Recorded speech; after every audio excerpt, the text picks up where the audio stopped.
Worldwide, it is estimated that more than 1 billion people suffer from some form of vision loss, most of which is treatable and preventable. A significant number of these people live in poorer countries, where there is often little healthcare, help, and support available to them. When we hear a figure like that, the problem seems so big that we wonder what any one of us can do to make an impact. But behind that huge number are individuals, and we can make a difference in their lives. Giving someone the gift of sight, either by restoring sight or treating preventable blindness, allows them to live their life to the fullest within their community and their families. In 2023, the Fred Hollows Foundation held over 1.2 million medical consultations throughout the Pacific and performed more than 93,000 eye surgeries throughout the Pacific as well. And just some background on Fred Hollows.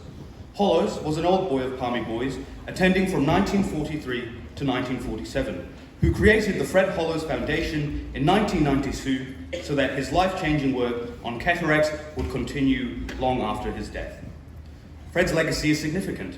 Hundreds of thousands of people throughout the world have benefited from his work that has literally changed their lives. We, the Palmerston North Boys High School community, contributed to these numbers in 2023, with the money donated last year helping to fund these life-saving treatments. And we'd like to do this again in 2024.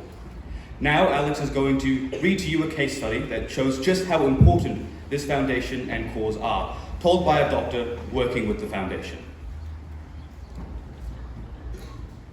Dr. Duke Mataka was born in Tonga and trained in Fiji. Thanks to the support of the foundation, he was able to complete his studies and master's degree in eye care at the Pacific Eye Institute in Fiji. This story is about a remarkable little boy in Tonga. His eyes were saved thanks to the Pacific Eye Institute's outreach team, of which Dr. Duke is a member of. This team travels to areas of the Pacific where there is no permanent eye doctor, but there are people whose blindness need to be treated. Last November, Daniel was a happy-go-lucky kid. One day, he and his brother were playing with a broom, and it broke. The jagged end hit his eye and tore his retina. He was rushed to the hospital, but they sent him away because at the time, there was no available eye doctor. His father went looking for an eye clinic. He found the receptionist and she said they could not help him. His only hope was to go to the Pacific Eye Institute or call a doctor from the Pacific Eye Institute in Fiji to come to him. Dr. Duke was asked to make the 2-hour flight from Fiji to Tonga. Fortunately, he got there in time to treat Daniel that day. While this was a terrifying and traumatic experience for him, they dealt with the crisis and Daniel was released to go home. Even so, Dr. Duke was worried about Daniel. In younger children who suffer eye trauma like this, they often develop a cataract.